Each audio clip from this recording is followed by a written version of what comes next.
Good afternoon all. ఇక్కడికి విచ్చేసినటువంటి పాత్రికేయులకు, అదేవిధంగా మా విద్యార్థుల తల్లిదండ్రులకు, మా విద్యార్థులకు అందరికి కూడా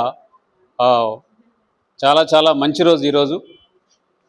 నారాయణ విద్యా సంస్థలు, నారాయణ గ్రూప్ నుండి మన సూర్యాపేట బ్రాంచ్ టాప్ మార్క్స్లో నిలవడం జరిగింది. ఈరోజు ఇంటర్మీడియట్ బోర్డు వాళ్ళు ఇచ్చినటువంటి రిజల్ట్లో మన సూర్యాపేట బ్రాంచ్ నుండి 468 మార్క్స్ వచ్చినటువంటి ముగ్గురు స్టూడెంట్స్ ఉన్నారు. రిత్విజ అండ్ జాహ్నవి, నెక్స్ట్ మునీబా, ముగ్గురు స్టూడెంట్స్కి 468 మార్క్స్ వచ్చాయి. ఇది డిస్టిక్ ఫస్ట్ మార్క్ ఇది. అదేవిధంగా బైపీసీలో తేజస్విని అమ్మాయికి 435 మార్క్స్ వచ్చాయి.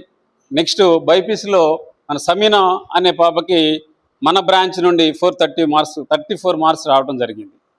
ఈ సందర్భంగా విద్యార్థులు, తల్లిదండ్రులు, ఈ మార్క్స్ రావడానికి కృషి చేసినటువంటి తల్లిదండ్రులకి, అదేవిధంగా మా యొక్క అధ్యాపక బృందానికి, దీనికి ముఖ్య కారణమైనటువంటి మా విద్యార్థులందరికీ, దీన్ని సహకరించిన మా విద్యా సంస్థల నుండి వచ్చినటువంటి మైక్రో అనాలిసిస్ చాలా ఉపయోగపడింది. ఈ విద్యార్థులు ఇక్కడి నుండి ఇంకా మంచి ఉన్నత స్టేజ్కి రావడానికి, ఇంకా రానటువంటి కాంపిటేటివ్ ఎగ్జామ్లో ముందుగా మన బ్రాంచ్లు ఉండేటట్టు మన స్టాఫ్, అదేవిధంగా మన సంస్థలు మంచిగా సహకరిస్తాయని చెప్పి ఈ కృషిని ఈ ముందుకు తీసుకొచ్చినటువంటి ఈ విద్యార్థుల తల్లిదండ్రులు కూడా మరొకసారి ధన్యవాదాలు చెప్తూ నేను తెలియజేసుకుంటున్నాను.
ఏమైంది? పెట్టు వెంటనే మళ్ళీ 2